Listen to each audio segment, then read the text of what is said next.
Μαθαίνω τα συναισθήματα. Ο Γιωργάκης νιώθει χαρά.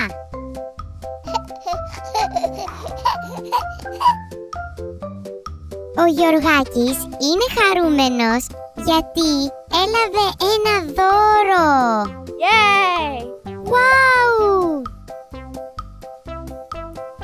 Ο Γιωργάκης νιώθει λύπη.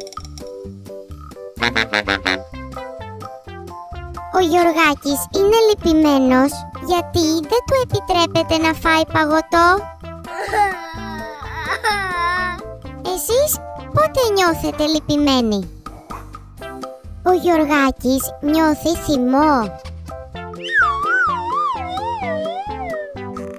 Ο Γιωργάκης είναι θυμωμένος γιατί χάλασε το αυτοκίνητό του.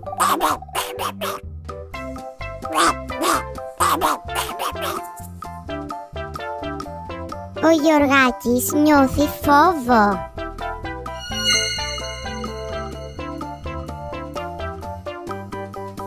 Ο Γιωργάκης είναι φοβισμένος γιατί μόλις είδε ένα φάντασμα.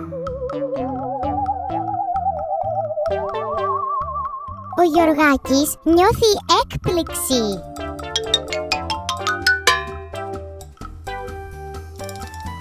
Ο Γιωργάκης είναι έκπληκτος με αυτό το νέο πείραμα που έκανε.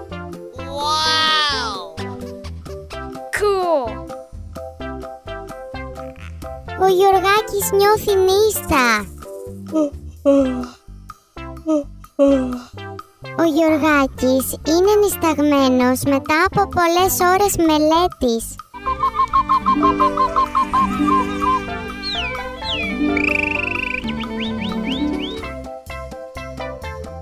Εσάς μικροί μου φίλοι, σας εύχομαι να νιώθετε πάντα χαρά.